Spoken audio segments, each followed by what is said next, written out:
Good evening and thank you for coming. My name is Sheila McVicker. I'm a correspondent at CBS News based here in London, and one of the briefs that I cover and have covered for the last little while is the Iranian nuclear program. And so that's why I was particularly pleased to be asked to host this rather distinguished panel this evening. Let me introduce our panelists to you. Farthest over here is Abbas Edalat, who is a professor of computer science and mathematics and head of the theory section at Imperial College in London. Most importantly, he also founded in autumn of 2005 the Campaign Against Sanctions and Military Intervention in Iran. Majid Tafreshi, who is sitting next to him, studied history in both Tehran and London, I believe, has done independent research, and you now work, I think, at SOAS. Is that correct? Oops. My research is mainly on Royal Holloway and British National Archives. But you do a lot of research with regards to modern-day Iran. And I do journalism for both British and Iranian media as well. Dr. Frank Barnaby is both a nuclear physicist, a veteran of the British nuclear program at Aldermaston, is currently a nuclear issues consultant at the Oxford Research Group, and recently authored a paper that examined what Iranian response would be in the event of military strikes against the Iranian nuclear program. And Mark Fitzpatrick is Senior Fellow for Non-Proliferation at the International Institute for Strategic Studies. That follows a long and distinguished career with the U.S. State Department, where he was in the non-proliferation section and was, in fact, for a while posted to Vienna, which is the home of the International Atomic Energy Agency, the UN's nuclear watchdog. Welcome, gentlemen, and thank you. I'd like to begin this evening by asking the central question, the question that we are all perhaps will form our discussion. Your assessment on whether or not Iran has made a decision.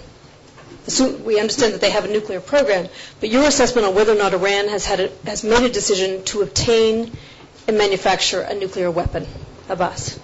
I think this is actually an outrageous question to ask, because in Iran itself, we have got a religious decree, a fatwa in place by the highest authority in land, Ayatollah Khamenei, which forbids the production, stockpiling, and use of nuclear weapons, and declares all of them as un-Islamic. Therefore, it is obvious that all issues related to the Iranian nuclear program are being framed by the powerful media, and that's why we have got this discussion here tonight, where the question is whether there is a weaponization program in Iran. Majid. Long before Ayatollah Khamenei, at the earliest stage of revolution, Ayatollah Khomeini had different talks against people who use nuclear weapons, and that was part of his propaganda against Shah supporters before and after the revolution. And I think that's still the case in Iran. The Iranian government, I think, does not have any intention to have a nuclear bomb. Possibly some of them like to have a capacity to do so if they want. In other words, do the work towards it. If they made a strategic decision at some point, yes, they could then build. Yeah, if they want. But they don't have any intention neither intention nor capability right now to do that, and they don't want it at the moment or in foreseeable future. Frank. We just don't know whether Iran has the intention. I think I have to ask you to hold your microphone close. These are really sensitive. Is that better? Thank you. Think Mick Jagger. Thank you. We simply don't know whether Iran is intending to build a nuclear weapon or not. And the reason is that the technology required for a civil nuclear program is identical to the technology required for a military nuclear program. So a country that has civil nuclear technology to enrich uranium, for example, could, if it chooses to do so, enrich it to a level required for nuclear weapons. But we don't know. And even the Atomic Energy Agency, the International Atomic Energy Agency, is in the best place to say whether they are or not they are. And their conclusion is there is no evidence one way or the other. Mark.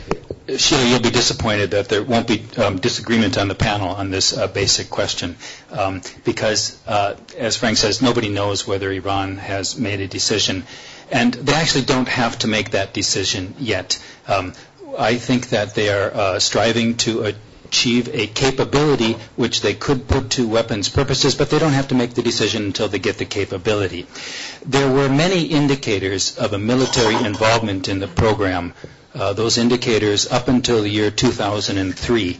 And then the evidence trail went cold, and it's not clear whether Iran at that point decided to forget about the military program, put it on ice, just make it more clandestine, or what. There's just too many unknowns to say for sure. So those are the basic, if you will, the broad brushstrokes of where we are starting from. We'll have a discussion for a while, and then we'll turn the floor open to questions. So if you'll keep that in mind, that would be very helpful. If I could turn back to you, Mark, and ask you, and also Abbas, you just came from Tehran, I think, this week. Were you there during the holiday called Nuclear Day? No. I came back on Sunday. So the day before? Yeah. So if I could start with you, actually. Tell us about the environment, the atmosphere in Tehran in advance of what was a national holiday on Monday meant to celebrate, quote-unquote, good news in the nuclear program. Well, I'll tell you about my experience I had with a married couple. They were both British and American educated, and the woman told me that all her life she's been a monarchist, before the revolution, after the revolution.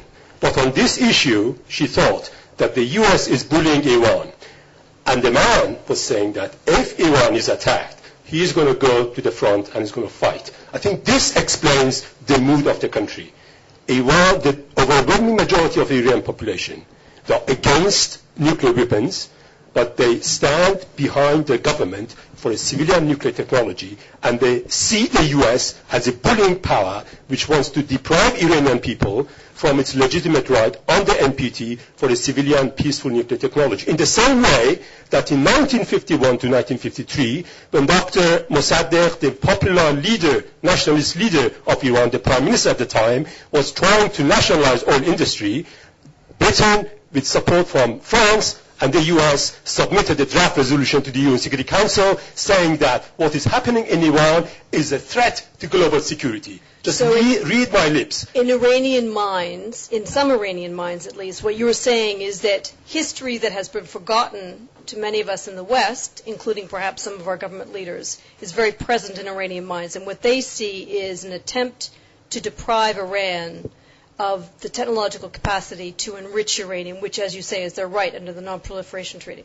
One component of history, yes, forgotten in the UK, in the West, and not forgotten in Iran. Another component of history, very much vividly alive in the memory of Iranians and Arabs and Muslims and the whole international community, and that is the case of the illegal and criminal invasion of Iraq only 4 years ago.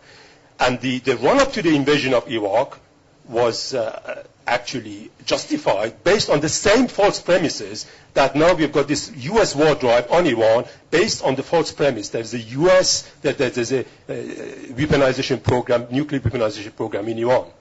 Dr. Barnaby, if I could ask you to respond to that particular element of what Abbas has said.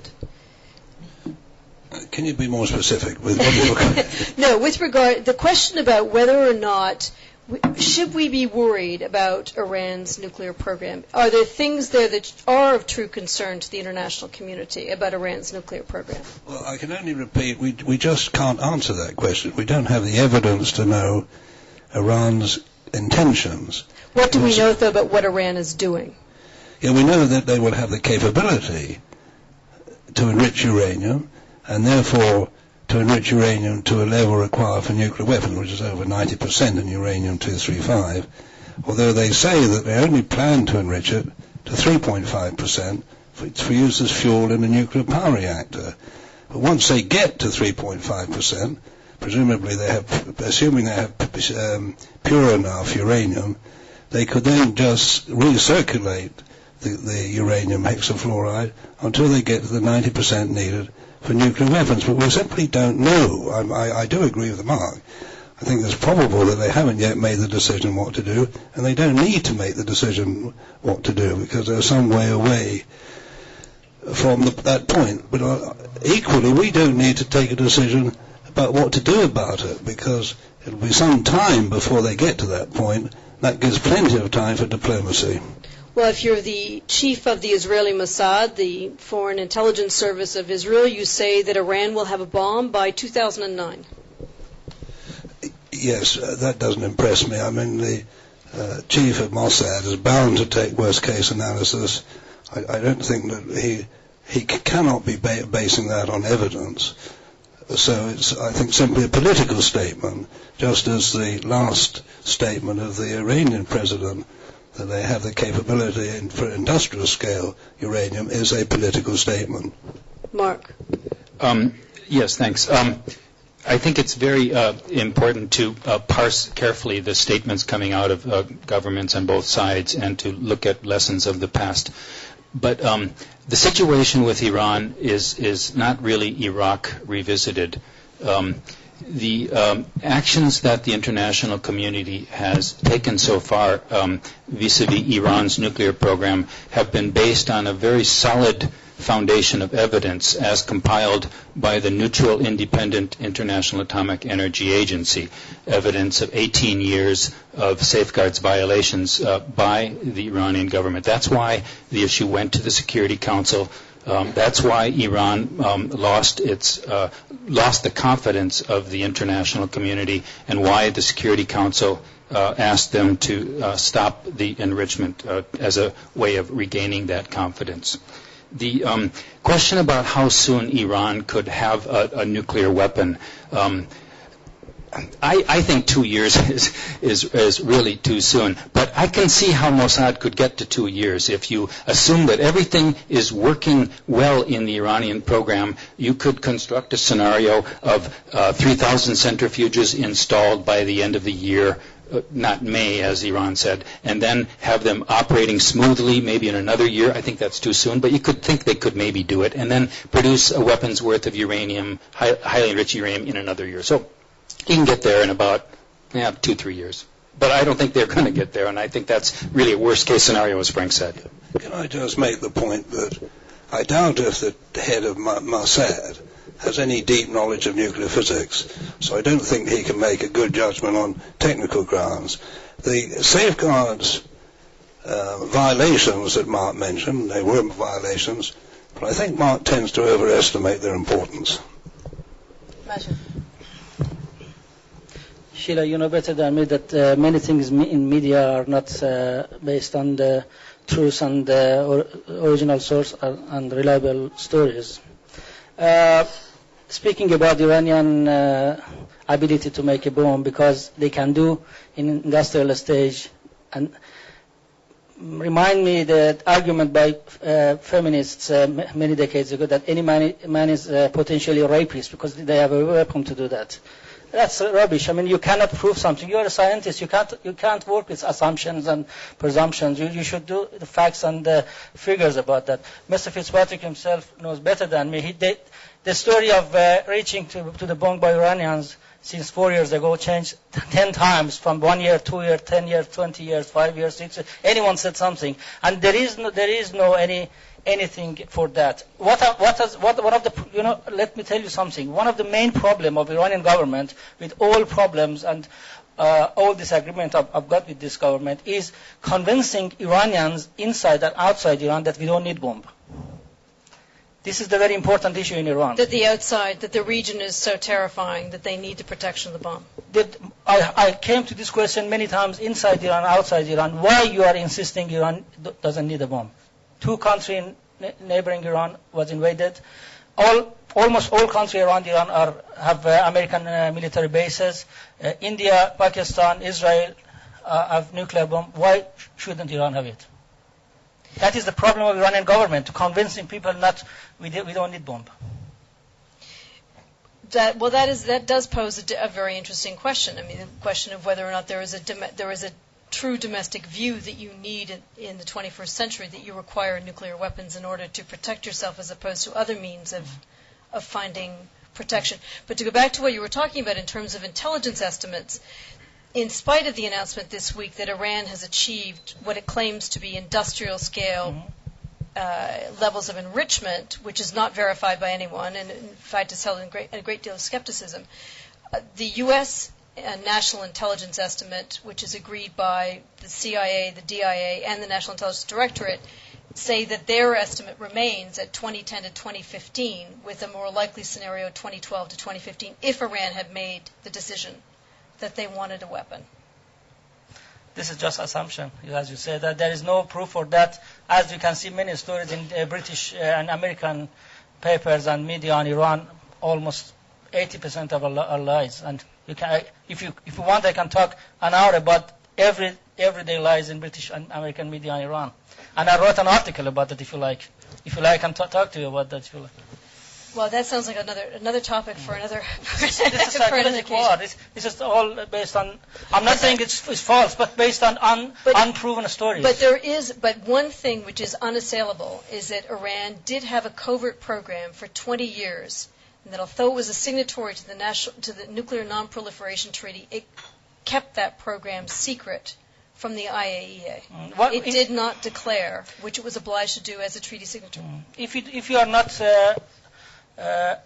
able to buy something in free market, you go to black market and you hide it. That's as simple as that. They didn't allow Iranians to shop around to have the technology they needed, and they like to have it. They badly need it, and especially now. Everyone knows Iranian oil is going to be finished in the last 5 to 10 years. They need it. When they stopped, they had to go to black market and hide it. That's as simple as that.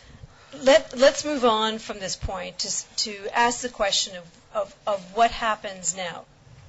You have suggested, Frank, that if there were to be military strikes against Iran and against this nuclear program because of intransigence on the part of Iran or an inability to reach a negotiated settlement with the international community, that could have disastrous consequences. Yes, I think it would be totally counterproductive, because if there were a military strike, I think this would in fact hasten the day in which the Iranians get nuclear weapons. They would have a united population behind them. The scientific community would be united, and the Iranians could then push ahead at full speed in a crash program to get a nuclear weapon. It's really impossible to imagine a military strike, presumably bombing, which would destroy all their nuclear facilities.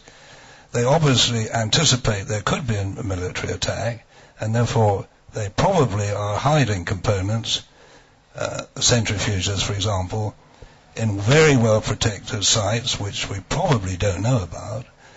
And after a military attack, they could put all their effort into rapidly getting a nuclear weapon, getting the highly enriched uranium needed for a nuclear weapon. And I think they could do that, and therefore they would do that quicker than they would now if we just leave them alone. And you do cite the example of Saddam Hussein, where following the Israeli strikes on the Osirak reactor in 1982, he then made a decision to quicken the pace of his nuclear program. I mean, it's not a very good analogy in a way, because Saddam Hussein rather foolishly decided to try and enrich uranium using a number of different methods, whereas Iranians are focusing, so far as we know, on this one method for enriching uranium, although we mustn't forget that they are constructing a heavy water reactor at Iraq, a research reactor, and that could produce plutonium very effectively. So in time they will have the choice between highly enriched uranium and plutonium, but that is a number of years away. I can only repeat that we have a number of years in which to strive for a diplomatic solution to this problem. It would be madness to make a military strike before they demonstrably have the capability to produce enough fissile material for nuclear weapons. Abbas, you've been in Iran in a time when there have been relatively light sanctions applied against Iran, 2 rounds, beginning in January and then in March, applied as a result of UN Security Council resolutions citing Iran's non-compliance with UN Security Council resolutions demanding that Iran cease all enrichment activity as a prelude to international negotiations, and that it fully comply and answer all the questions that the IAEA has. What's the response of Iranians to those sanctions that have been put in place? Are they aware that they are there, and what do they think about them? Well, I mean, there is some evidence that there is some insecurity as a result of these sanctions in the business community, that there is some flight of capital, some Western companies are pulling out.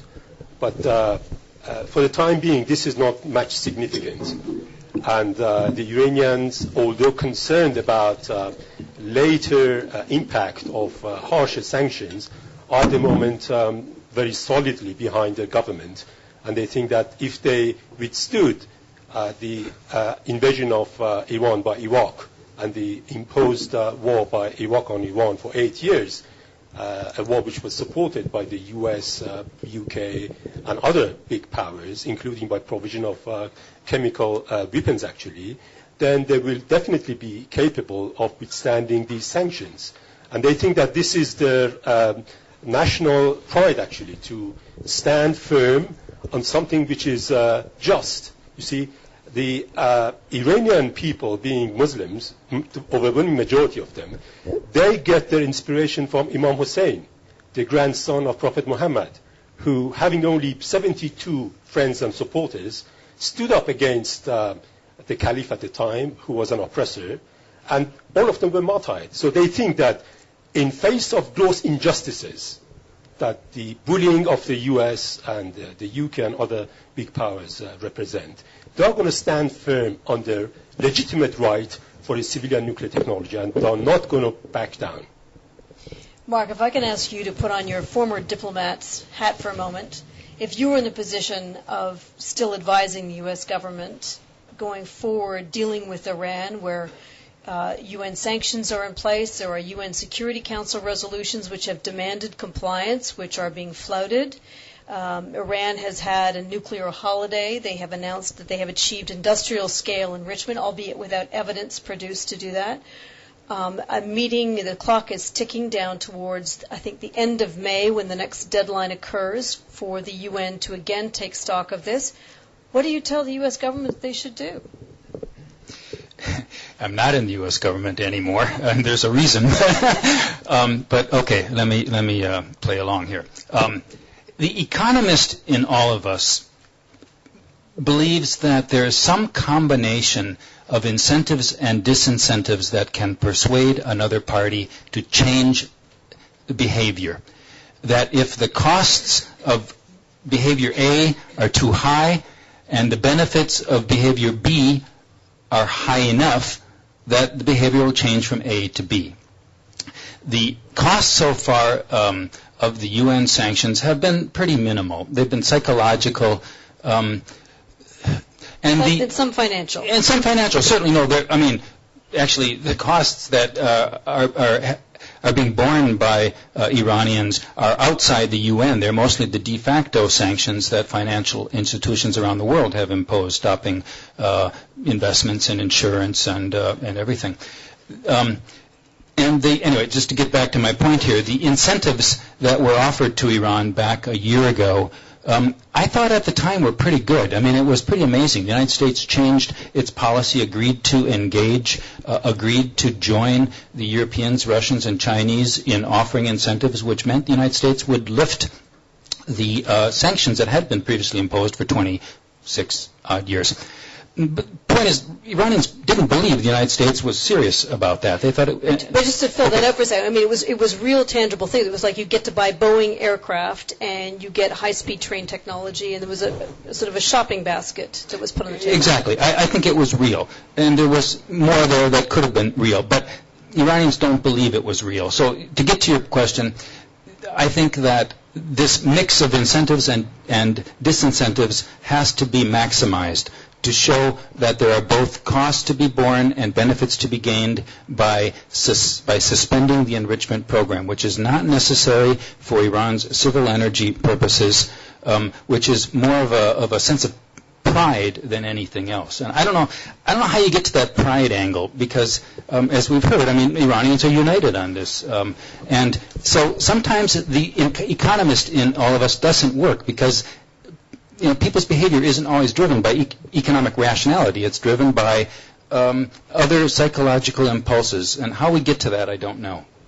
And so if you're staring the May deadline in the face, where your option is either Iran complies or you ratchet things up, what do you do? Well, I would advise ratcheting them up.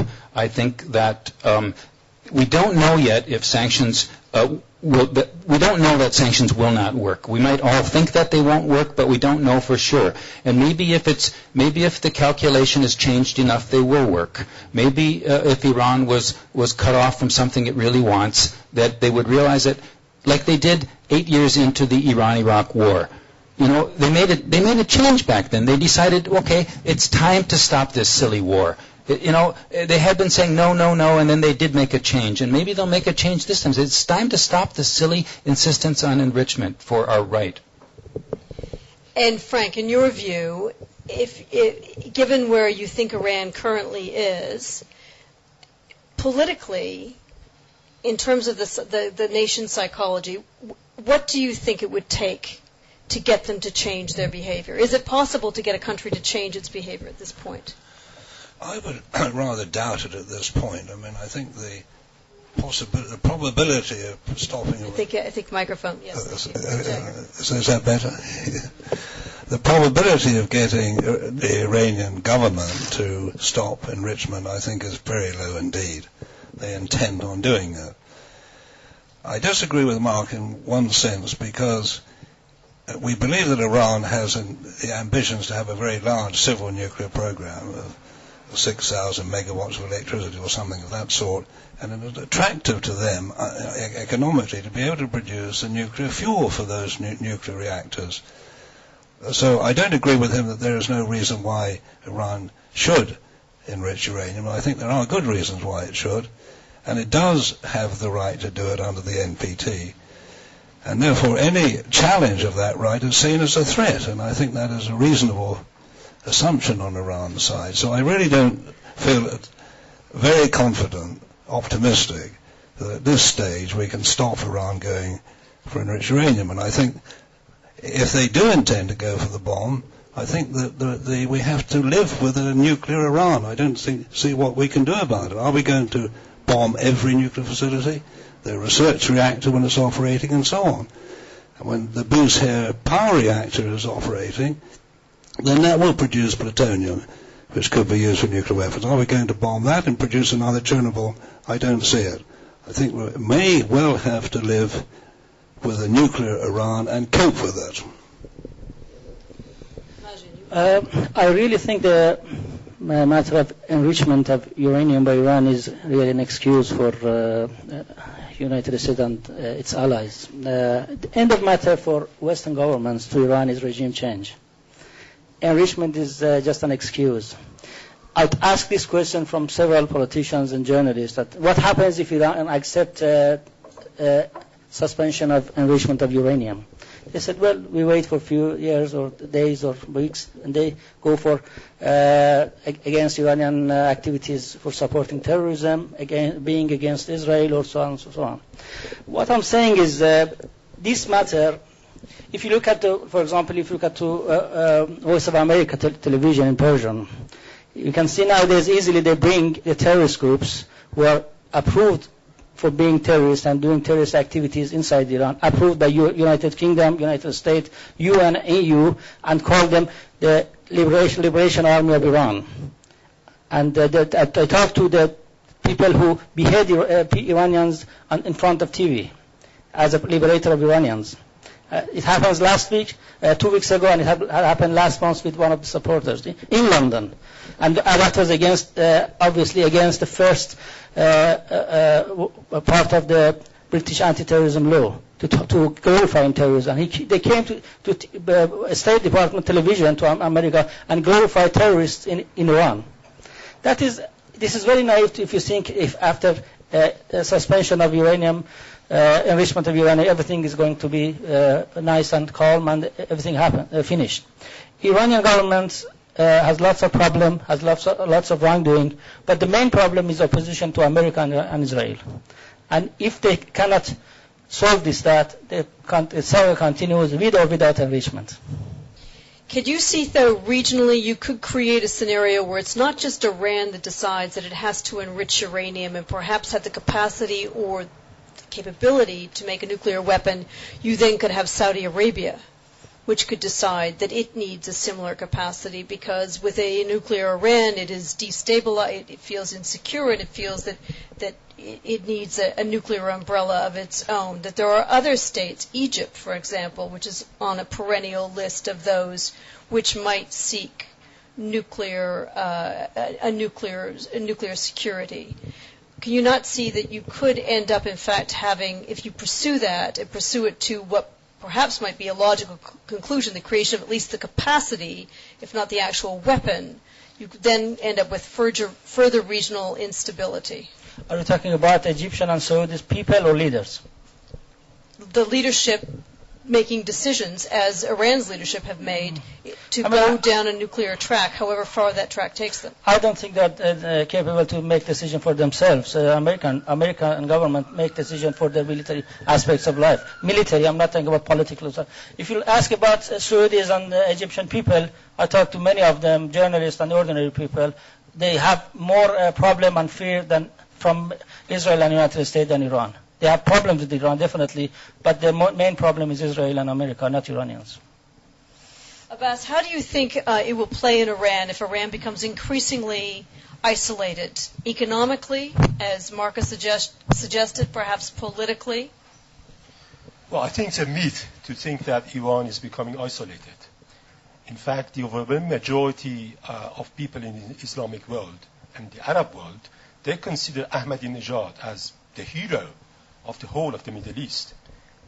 It is true that governments, Saudi government, Egyptian government, Jordanian government, and so on, and those governments who have been coerced by the US. So coming back to Mark's remark that this has been the international community taking Iran to the UN Security Council, we have now absolutely convincing, compelling evidence that the government of India was coerced by the US to vote against Iran in the governance board of the IAEA.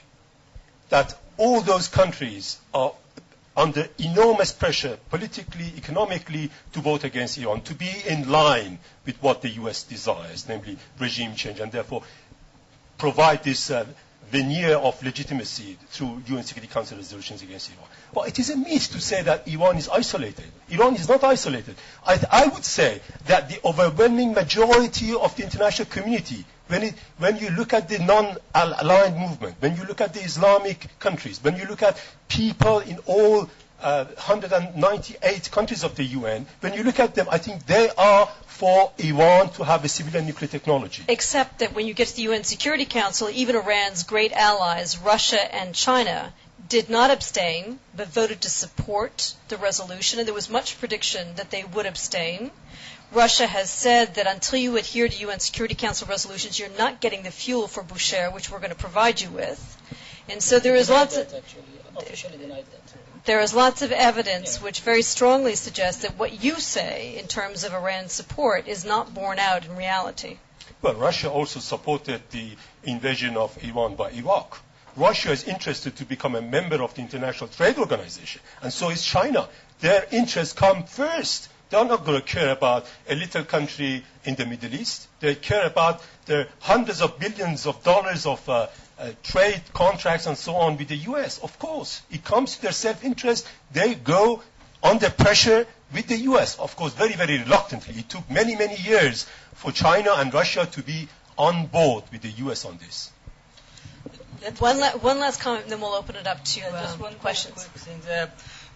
I recently had 2 trips to Iran in December and March. And it was very funny. My whole time in the cab, 2 different drivers from 2 different companies, both Pakistani.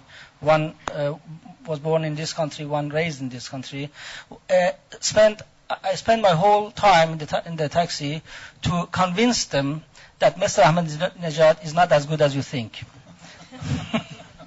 That was, and they said that, I'm afraid I have to say that it's very pity to say that they thought the only hope for Islamic people are Mr. Ahmadinejad and Taliban. And that is the loss of battle of minds and hearts in this country with Muslim community. Well, let me just add that there's other evidence that would suggest that Mr. Ahmadinejad's economic policies are not so popular, so perhaps he's not as popular in other ways. Are there any questions? Yes, the back of the room. Wait for the mic. Roberto Maida from Brazil. Can I just add that the international pressure from the U.S. is not only in the Middle East, it's not only in the East, but it goes a long way. It goes to Latin America as a whole. President Lula has just been to the States, and one of the things that, and Bush, let's make it clear, Bush wants to please Lula because he wants an alternative leadership to the one of Chavez. And he was very forceful in terms of trying to put pressure on Brazil to withdraw all the business Petrobras, the Brazilian oil company, has in Iran, which is a legitimate business there, and not something that the UN has vetoed. So the pressure goes a long way. Questions? Yes, please. Hold on. I'm Jubin Motamed. I'm also a member of Kazmi campaign against sanctions and military intervention in Iran. It's led by Professor Abbas Adalat. Going to Mark's comments, he very simply kind of said Iran fought 8 years against Iraq, and when UN told them, stop, don't be silly, and they said, fine, okay, we're not going to be silly, and they stopped. That's total fabrication of facts of a war which involved 1 million lives, and I'll rather correct it to start with. I will give Mark a brief rebuttal, but our issue here tonight is Iran's current nuclear program as opposed to... I'm just going to get to that. In that occasion, Iraq had invaded 40,000 kilometers of Iranian land with the U.S. support, and UN had issued a resolution within 10 days after they'd already invaded the country, taken 40,000 square kilometers of prime land. UN asked Iran to stop any hostility, asked both sides to stop, therefore making it like Iran loses. Our issue tonight is the Iranian nuclear program, not the Iran-Iraq war. Yeah. Well, going to nuclear program, when then Mark says about they're not trusting Americans in their deals. Well, looking at the way Americans dealt with the Koreans, with the North Koreans, at one stage they did manage to get into some trust and agreements with the North Koreans, and North Koreans, before it all got into escalating it to the extent of testing their nuclear warheads, missiles and all that. Before that stage, they got to a point where they were sitting with the Americans and they're dealing, and they were going to abandon all those nuclear weaponization. But what did the Americans do in return? Once they were flexible, they started confiscating all their assets in their banks. So that's what the history shows about the American response to negotiation. How could they carry on negotiating? I'm sorry, I have to ask you to frame a question. We're not into speechifying, we're into questions. Right. So if you have a question please. Okay. I would like you to answer these two questions. How do you simplify a war like that? Just saying stop being silly, and how do you expect Iranians to trust Americans after they betrayed Koreans at a table? I apologize if I was overly flippant in... this was a horrible war. It was inflicted in Iran, obviously. The whole point here, though, is valid. Iran had said that it would not stop the fighting, and it did make a decision to change and to stop the fighting. And that's the whole point, is that sometimes countries can change their minds, and I think in this case it was a good decision and the war ended. I'm not going to defend who was wrong or these accusations that Americans supported chemical weapons and so forth. I mean, this is about Iran. The North Korea situation, look, I'm happy to debate the North Korea situation. You've vastly maligned both my country and the facts. But the North Korea situation, North Korea violated the agreement. They bought centrifuge equipment from A.Q. Khan. They violated the spirit of the agreement. Maybe America was too quick to pick up on that and stop the agreed framework. But I don't think you can say that because of U.S.-North Korea dealings that Iran can't trust Americans. I think Iran should trust the international community. and join the negotiations. You got Europeans there, Russians and Chinese, and probably get something good out of it. Questions? Yes. Alan Bhatti, I actually have been living in Azerbaijan, which borders Iran to the north, for the last 14 years. And I just wonder if those who advocate sanctions have actually thought about the implications for other countries in the region of those sanctions. I mean, there are already US sanctions on Iran, and those have affected Azerbaijan and Azerbaijan's economy.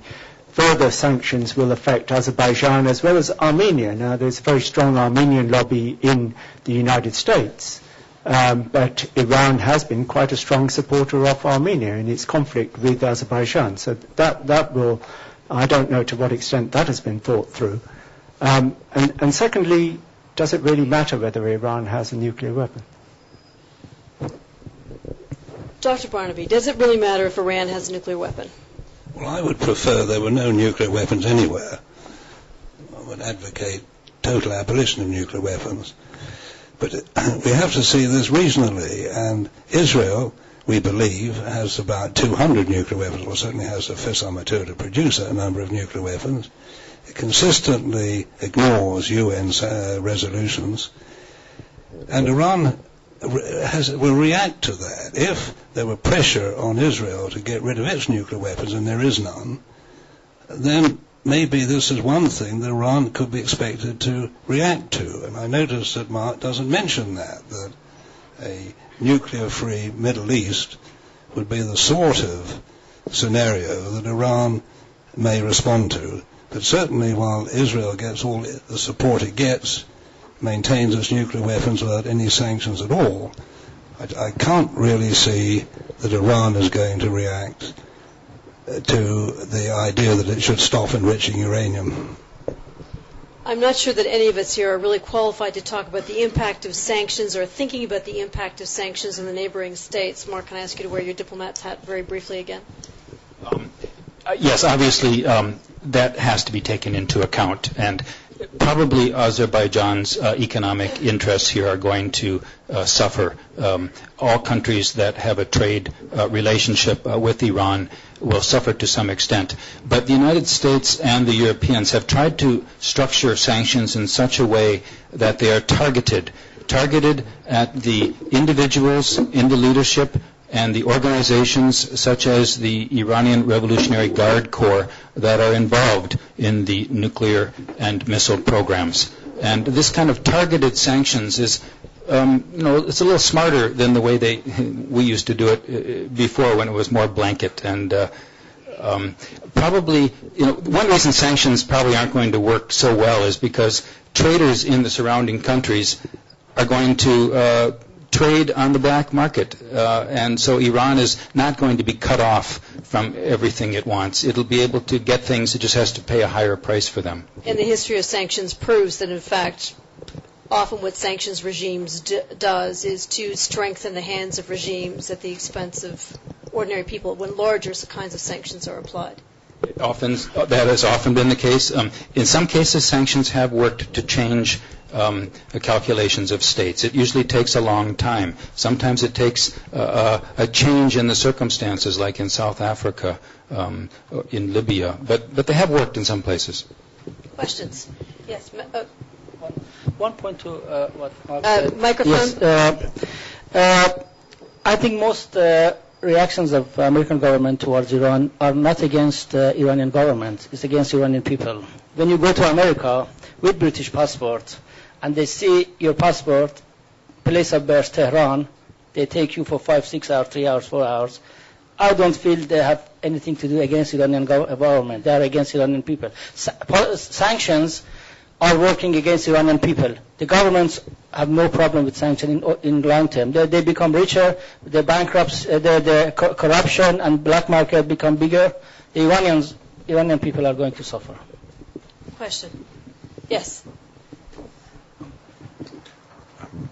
Martin Mullicott, former foreign editor of The Guardian. Could I ask members of the panel, is a major nuclear power program, civilian nuclear power program, the only rational choice for Iran, given the doubts about civilian nuclear power, which are certainly very present in the West, and it can be seen in many parts of the world, the downside of civilian nuclear power, what to do with the waste, and so on, as against the advantages. Is that weighed and argued through in Iran? I'd address that particularly to you, Abbas. Secondly, given, if you do take the view that this is the only rational choice given the oil situation, would it rationally be better to buy in your enriched uranium and have other people deal with the dirt and the problem of disposing of, and then ship it back to them? Or is it rationally better to do what Iran clearly intends to do, which is to make the fuel itself? Just before you begin there, Martin Wolcott has raised what is called the Russian option, which is something which Dr. Alberidai at the IAEA has suggested, which is that, in fact, there be one international organization which enriches uranium on behalf of those states which have a nuclear power capability and ships it out to them. So, therefore, the enrichment, the technology remains in the hands of an essentially neutral body. Well, according to Western oil companies, in just over a decade's time, Iran will become a net importer of oil products. So Iran is already importing billions of dollars of petroleum. So that's something to bear in mind. In about a decade or two, fossil fuel will exhaust itself in Iran. And the only powerful source of energy for a country which has got a growing population of over 70 million will be nuclear energy, according to Iranian economists and the Iranian government. So that's, I think, a viable economic option. I may not agree with that ideologically on the grounds of what about the waste, nuclear waste for generations to come, for hundreds of years to come, for thousands of years to come. I may be ideologically against that, right? But it is a viable economic option for a developing country like Iran. Now, about the Russian issue. Well, the issue is that after the Iran Revolution, under the U.S. pressure, all these U.S., American, European, and other companies and governments broke their deals with Iran. They withdrew from the agreements and contracts that they had to develop Iran's civilian nuclear technology. And that's why, Mark, that Iran concealed its nuclear program. Iran would not have gone to the Khan group in Pakistan if it could have worked with Germany, with France, with Russia, with China, with Argentina, with Czech Republic, with France. All these companies, all these governments, under the pressure of the US, they withdrew from their contracts. That's why Iran concealed, and what the US did was a systematic violation of Article 4 of the NPT, which allows all signatories to have complete facility, complete cooperation on developing the civilian nuclear technology. So Iran concealed, but the real blame goes to the US for that. Now, that's why Iran cannot take seriously any guarantees that Russia will continue to provide this fuel. Russians have been building the Bushehr nuclear plant, and they are 8 years behind. Only very recently, they're saying that they haven't received money, so they're not going to go ahead with it. So Iranian leaders are saying that Russia is unreliable. It's an unreliable economic partner. So how can they trust in this world that the bullying power, the U.S., prodded by Israel, will dictate everything in the international bodies, abuse these international bodies against Iran? How can they trust that there will be a guarantee for nuclear fuel to Iran in future? There is no way Iran can trust them. Do you want to respond with the issue of the past? Well, if a country is there's a lot of evidence that they are doing something that looks like it's for a nuclear weapons program, of course the United States and Europeans and other countries are not going to sell them nuclear energy. To say that it's a violation of Article 4 of the NPT because you don't help somebody achieve a nuclear weapons capability is ludicrous in my view. But Iran did get a lot of assistance from the IAEA for other aspects of its nuclear of energy program for medical and industrial and agricultural purposes and so forth. So they did benefit from the NPT under Article 4. One sentence. Yep. Historically, I'm talking at this point. If you go to Kew Gardens at the National Archives, there are tons of documents, and then there are thousands of documents of Shah's government paying to American, British, French companies for uranium, lots of money for contracts, loan, and even as a gift to have some facilities from them. And none of them had any result for Iran. And just remind Mark, correct me if I'm wrong, the official policy of United States government at the time of Colin Powell was Iran shouldn't have any civil nuclear weapon. And they have lots of fossil fuel, and they don't need any kind of nuclear activities. Was it true or false? That's true. However, during the time of the Shah, during the time of the Atoms for Peace program, Iran was on the list to be sold American nuclear technology for civilian purposes. Yes, back to the room. Oh, sorry. Sorry, you've already got the mic. Sorry. That's all right. A couple of things. First of all, I wonder, the holding of the British sailors in Iran recently showed us certainly that Iran's rather better at PR than we are, perhaps. But it also showed us that that it's not totally clear-cut who's actually in charge in Iran. I wonder if someone could respond to who's calling the shots there, certainly with regards to the nuclear issue. Secondly, Dr. Barnaby said that that he thought we should just accept the fact that they are doing what they're doing. I wonder if Mark could respond to that. Abbas, do you want to take the first part of the question of who's in charge? Well, I mean, on all major state issues and on all major foreign issues, it's Ayatollah Khamenei, a supreme leader, who's got the final say. There's no doubt about that. It's the same authority which has issued a fatwa against the production, stockpiling, and use of nuclear weapons as un-Islamic. So there's no doubt about that. Now, is that why we saw Ali Larijani, who is the head of the National Security Council and also the chief nuclear negotiator, emerge as sort of the point person, talking on Channel 4 to Jon Snow, being the person who has the interlocutor, if you will, with regards to the hostage issue? Because he's Ayatollah Khamenei's person. Precisely. Now, Mark, if I could turn to you on the second part of the question. The argument that Frank put forward is instinctively persuasive. If a country's got the nuclear capability, and if the downsides to a military strike are so powerfully bad, then look, we just have to live with it, and we have to construct other ways to try to contain it, like we did with China back some years ago. That's a logical argument. Where I might take issue is, are they at that stage yet where we have to accept it, that they have the nuclear capability? And this was the whole point to the nuclear holiday on Monday. President Ahmadinejad making this, we're going to make a big statement, and we're industrial scale enrichment. His message to the world is, you've got to accept it. We've crossed the threshold. It's a fait accompli. But there was nothing there. They're not industrial. They're not enriching at an industrial scale. They haven't reached that point yet. So I think it's too late to throw in a sponge and say, okay, we've got to accept it. I think if they could still be persuaded to suspend enrichment today, we'd all be a lot better off, because without enrichment, they couldn't have a nuclear weapon. And without a nuclear weapon in their hands, then the surrounding states wouldn't feel this urge to go nuclear themselves, and it would just be a lot safer world. Yes. Who's got the microphone? Which one? On the left. My name is Nader Rastegar, and I am an Iranian American. You talked of this gentleman maligning your country. It's not your country, it's our country. I don't have an Iranian passport. I've lost my Iranian citizenship. I've had my entire properties confiscated by this regime. And I've had my uncle killed.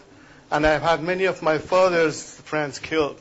However, as an American who pays taxes, I am absolutely horrified by the Rambo policies of my country, United States of America. United States of America used to command a moral leadership in the world, and it's lost it for nothing.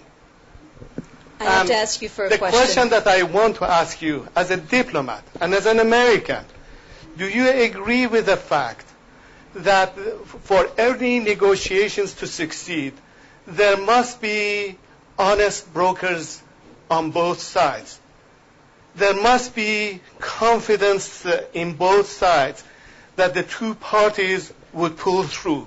United States, can it expect Iran to feel confident when it allows State of Israel to violate every single resolution of United Nations and yet demands Iran to abide by United Nations resolutions?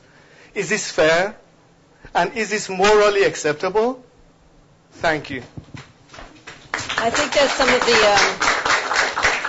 we're going to put you on the hot seat there. In order for Iran to accept going into negotiations, the United States has to put pressure on Israel. I just don't get the logic. I mean, I get the sentiment. Yeah, I understand the sentiment. Obviously, a lot of the members of the audience here share the sentiment that there's a double standard.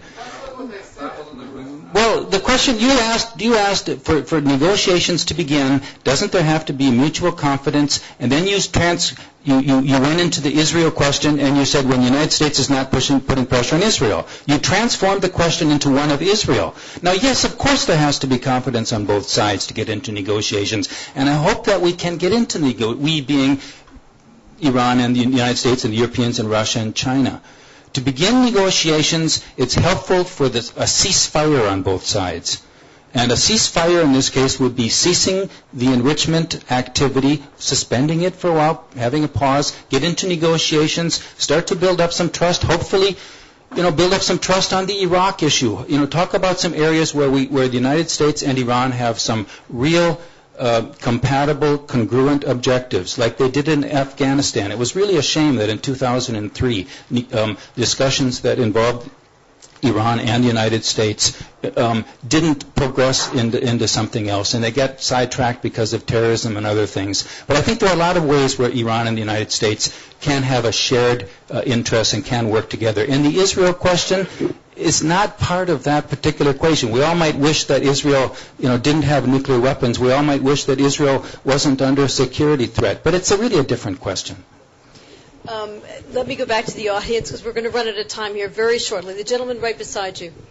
To your left? No. This one. The other left, sorry. Sheila, I've got one comment and one question. You mentioned the 18 years of covert Iranian nuclear energy program. For those of us who have got enough stamina to follow the news for 20 years, I can assure you that a lot of the Iranian plans were not that covert. You could see what they were doing in the newspapers, British newspapers, Daily Telegraph, Independent, etc., starting with going to Siemens, who was supposed to finish the Bushehr plant. Then it was Mitsubishi Heavy Industries. Then it was Hyundai Heavy Industries. Then it was the Russians during the time of Yeltsin. And as the gentleman said, it was scrapped every single time because of American pressure. And it had nothing to do with nuclear weapons, by the way. And there were no indicators of that at the time. And it only really restarted at the time of Putin. So that's the comment. My question is about the trust building and the negotiations of the EU3 and the Iranian government, whereby the Iranians accepted the second protocol voluntarily and suspended enrichment plans, etc., for 2 years. And it, for some reason, broke down. The reasons for that breakdown have never really been explained in the media. I have read bits and bobs about it, but I have never ever heard anything. What was the reasons why it really broke down? And what were the ramifications of that? Maybe the panel can expand. Just to go back to the initial question of the covert program, don't confuse Bushehr, which is the Russian-built plant, with this covert program, which was created through the AQCON network, and which was revealed in 2002 by an unknown intelligence agency which passed documents to what is called the National Council of Resistance in Iran. Abbas. In fact, it was in the news. On the 7th of September 2005, if you read India News Online, it said that the European negotiators were quoted as saying that in these negotiations with Iran, we have absolutely no control. It's the U.S. which, as the backseat driver, calls all the shots. And the U.S. expects Iran to give up its legitimate right for enrichment for a fuel cycle, and in return is only prepared to give Iran an empty box of chocolates. So this was in the news. It was very clear for the US. This was just a way of preparing a pretext for putting pressure, sanctions, and finally military pressure for regime change in Iran. And the Europeans were completely helpless. Even now they are helpless. If you read the interview that I had with Baradarajan, who is the associate editor of Hindu, only a month ago I did that, he says that only a week before, that is in February this year, there was a high-ranking delegation from one of the European countries of 5+1 visiting India. And in private, they had confessed to Baradarajan that, again, the US is calling all the shots. They are completely powerless.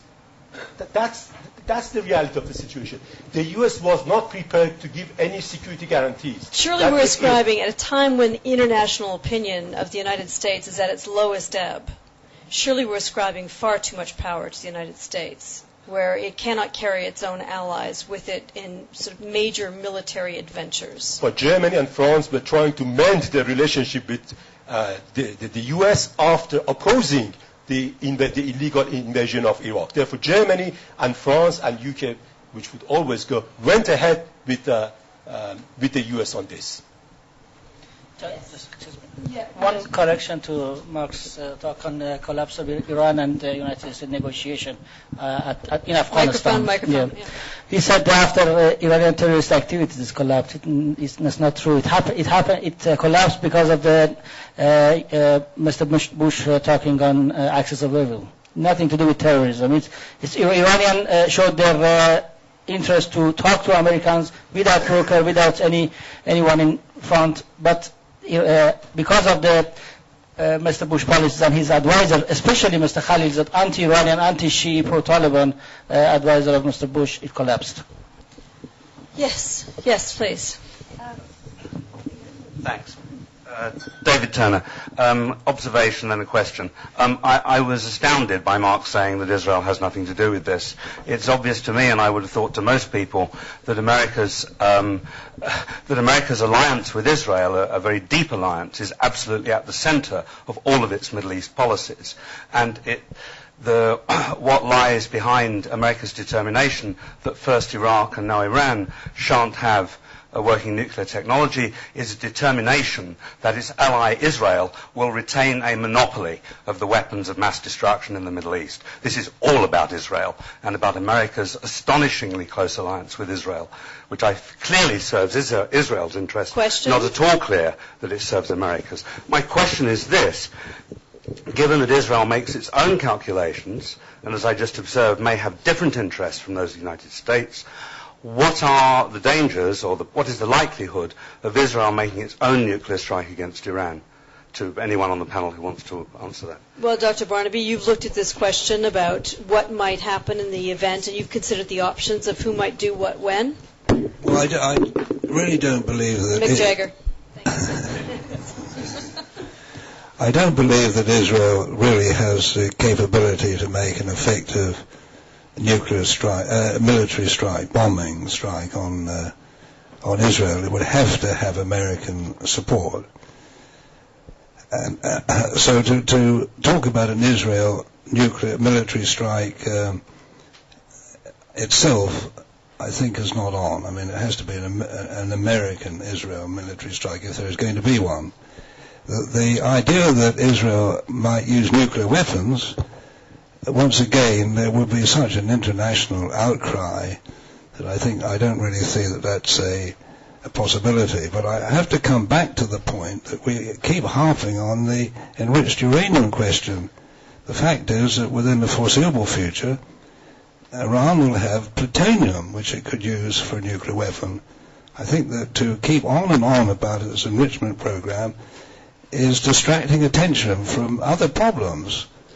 But in this instance, with regards to plutonium, the key to the plutonium is held by the Russians. The Russians haven't yet delivered the fuel and are suggesting that until bills are paid, resolutions are adhered to, that there will be no delivery of fuel.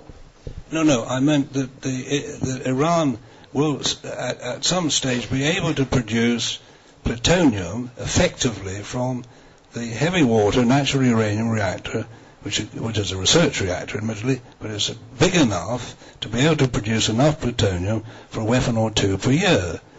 And it's a much more effective way. I mean, it's very hard to know why countries go for enriched uranium for nuclear weapons. It's very much more, they require more.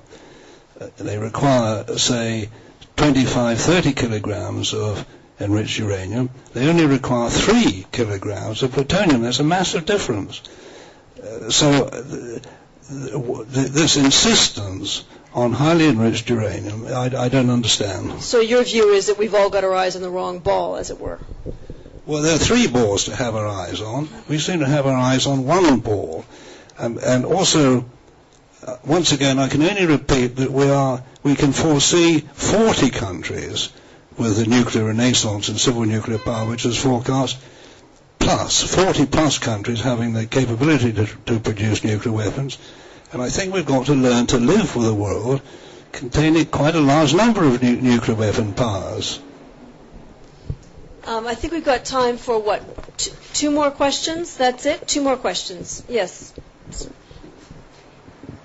Thanks. Vinayak Sriram. I have a very quick 2-part question for whoever wants to answer it. And it has to do with the incentive side of the incentive-disincentive balance when dealing with Iran. If Iran only wants to enrich uranium or to gain plutonium for civil nuclear reasons, then is there any sort of incentive for alternative power that could be proposed for Iran? Or is that just being too naive? And if it is being naive, and if Iran does want nuclear power, wants to enrich uranium to gain weapons, is there any sort of security incentive that could be offered to them? Because after all, even if Israel were to miraculously give up its nuclear capability, America still has bases throughout the Middle East, and India, of course, has nuclear weapons, which is quite close by. So I was just wondering, really, what the way forward is in terms of incentives. Mark, you sort of reacted to the question of incentives, Yeah, especially the question of security incentives. I think you put your finger on an important point here. Why does Iran want the enrichment? And I think, maybe because they want to have a capability because Israel's got it, or maybe they don't think that Israel should be the only one who has it. And so there's both a prestige element there and there's a security element there. And the security element maybe can be dealt with through some kind of a regional security structure that would address the security concerns that Iran legitimately has. I myself don't think that that is the fundamental driver for Iran's nuclear program. I think that other motivations of wanting to be the regional leader are more powerful than the security considerations. But you could imagine some kind of a security structure that would address the security concerns, and it would have to involve Israel at some point, of course. The issue about is there any alternative energy technology is one that is also intrinsically appealing. You'd think that some other way that Iran could demonstrate its technological prowess, like South Korea does in many ways. It doesn't enrich uranium. It has a massive civil energy nuclear program, but doesn't enrich uranium. And biotech is world leader and everything else. In Iran's case, some of these things were tried in the incentives package that were held out to it by the Europeans, and the Iranians just didn't care about any of that. Abbas, maybe you can help us understand why that incentive package was so dismissed by the Iranian leadership, and also whether or not there is some regional security environment that could help make the Iranian leadership feel more secure. Well, I think the main reason the negotiations failed was that the U.S. expected Iran to concede the main point of negotiations before the negotiations actually start. Which was the question of suspension. Is suspension, because that's Iran's legal right under NPT. Would the UK give up its legal right for anything? Beyond that, the question of what is there that Iran could be offered that would be enticing enough to bring it to the table for serious discussions? Well, I think if the precondition is removed, Iran has called for negotiations without preconditions. So there's no problem. It's the U.S. which is imposing this precondition because it knows that Iran cannot and will not agree with this precondition, being its legal right to enrich uranium, because the U.S. wants to use this as a pretext to put sanctions and eventually a military attack on Iran. That's the problem. And in terms of the regional security arrangements, can you see any way in which Iran feels more regionally secure? Well, of course, if the U.S. gives security guarantees to Iran, then the problem is solved. In 2003, remember, just after the invasion of Iraq by the coalition of the willing, Iran gave a very, very significant overture to the U.S. through the Swiss embassy, that Iran is prepared to de facto recognize the government of Israel, the regime of Israel, that it will be completely transparent in its nuclear program, that it will cease giving material support to Hamas and Hezbollah. And you know what the U.S. did? Reprimanded the Swiss government for passing on this offer to the U.S. Dr. Barnaby, I'm worried about your train. Are you all right? No, I'm also worried about it. Are you also? I think we've got to. Do you have time to stay for one more question, or should we let you go? No, one more question. One more. Okay, one more, really fast. No speeches. Okay. Thanks. It's definitely not a speech. Basically, I'm just reading a book on the history of warfare, and I've got as far as the Stone Age, and it seems to me that's about as far as you need to get, really, because nothing's really changed from then. Everyone's very intelligent, obviously, very well educated, but it's still primitive chest beating going on, just in a more sophisticated manner. What I'd be interested, just as a quick ending, would be to see what both sides could say was fundamentally their grievance with the other, because they probably don't even realise what each other's grievances are, and probably misunderstand on both the for and against sides what each other are even arguing about. And if the world's going to be distracted by this conflict for the next 5-10 years, instead of dealing with climate change and starvation and disease, then perhaps we should at least know why. Okay, so Abbas, you got 30 seconds. 30 seconds for everything that's wrong with the Western world. Okay? You see, if instead of Iran, it was South Korea, which had exactly the same track record, it would have never been reported to the UN Security Council. South Korea in the year 2000 enriched uranium up to 70%, which was very close to weapon-grade uranium, and got away with that. So it's the problem of trust, that the U.S. mistrusts the intentions of Iranian leaders. It's the first time in the history of the world that a country is put on trial because of the suspicions of some Western leaders on the intentions of Iranian leaders. And this goes back to the Crusaders. You have to study that. Okay, well, that's the quick tour from the Iranian perspective. Mark, I'm going to ask you to deliver the quick tour from the American perspective. I feel so powerful. You know, when I was a diplomat, I didn't know that I could manipulate every country in the world into bending and, voting with the United States, that no other country cared about Iran's nuclear program, that the IAEA's record of 18 years violations, was somehow, manufactured evidence or something. I mean, the evidence is very clear about these 18 years and all the violations.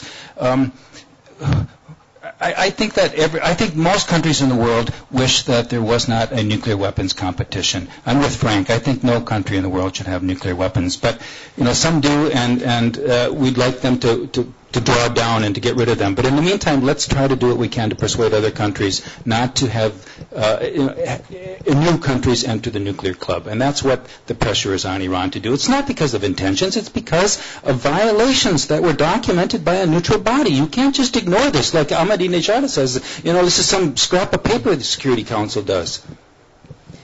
Ladies and gentlemen, I think that's where we're going to have to leave it this evening. Dr. Barnaby has definitely got to get a train. Thank you all very much for coming. Thank you to Abbas.